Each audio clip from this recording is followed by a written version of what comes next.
Guess what, campmate? It's day 7 of the 8th day program. Today is about timing. You know, we've put all these things into play. We talked about our vision, what we want to be, do, and have. We've talked about our intention, focusing on our words, our intention, our thoughts, our deeds, so that we're coming from a higher vibration rather than that judgment, blame, guilt, anger, fear down below, coming from happiness, joy, love, grace, gratitude. Those things, when we come from that, sets the stage. So it's important to, if we look at our camp code, to love and respect all people, places, and things. Well, tomorrow you're going to actually have a chance to write what is your code of conduct. So it's important to look at what, over the week, what are some things that you live your life by. I really try and do follow my camp code. I'm the one that says, okay, what's going to be the code of the camp? I want to love people, I want to respect where they're coming from. So that's important because we're all part of this game of life together. Today's about timing. How do we put this into play to free up more time, to put all of our goals and aspirations into something that can actually come into fruition? So we talked about the interval 1, 2, and 3. So what I want you to do in your journal is write down interval 1 is the time from your head hits the pillow at night to the time that you get to work. That's interval 1. So time that you go to sleep, you go to sleep at 10 o'clock at night, midnight, whatever, write the time in to the time that you actually get to work, and then I want you to write out what you do. I sleep, I shower, I get ready for work, do you wake up early and meditate, do you pray, do you hit the snooze alarm and jet off to work, and so you're frenetic as the day starts. So look at what you're doing that part of the day, because interval 1 is sometimes the one that we could add a little bit more space into to start our day with a much better state of purpose and sense of direction. Interval 2 is from the time that you get to work to the time that you leave work. So what are you doing at work? Is your vision matching what you want to do? Is your intention towards your team focused? Is your focus, your mind share on what you're doing there at work? Are you in present time? Because that's important. If you're working for somebody or a company, you should be a part of that process, not doing your own stuff. You're getting paid for that. If you're personal, if you have your own business, then you want to try and keep the other stuff out. Keep that time period focused on what is most important. Then your mind share doesn't get you off track. Third interval is from the time that you leave work to the time that your head hits the pillow. So what are you doing when you get home? Are you exhausted? You just fall on the couch and watch TV? Or are you actually putting movement, taking a bike ride, taking a walk? Are you doing something that nurtures you, journaling, going and seeing a movie, to just being focused in on reading what your goals and aspirations are?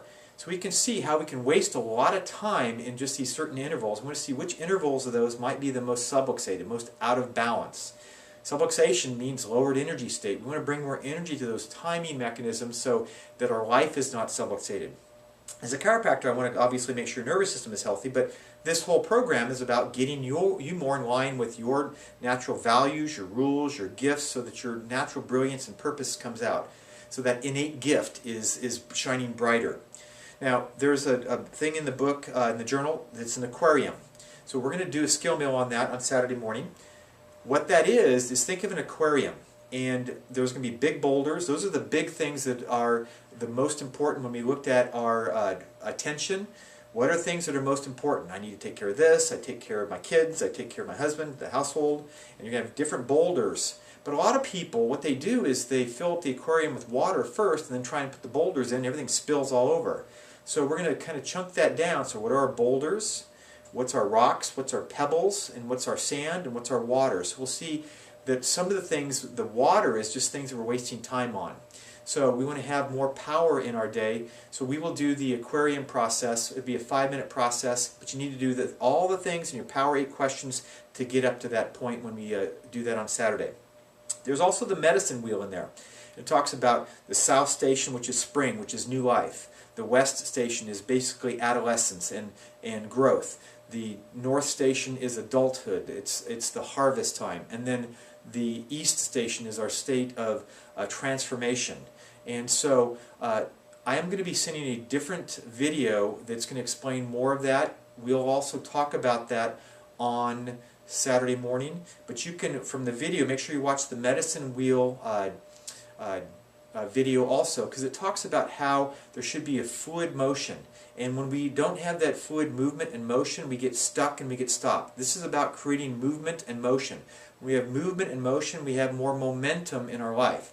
Momentum is much easier to keep going if we just put little pushes at it each day. It keeps a little bit more momentum, a little bit bigger purpose, a little bit bigger passion in our day. So the medicine wheel will be, there's a lot of different ways. You can look at from relationships, you can look at it from how we think, to our decisions we make, and so I'll kind of tie in the medicine wheel with a video that will be attached with this.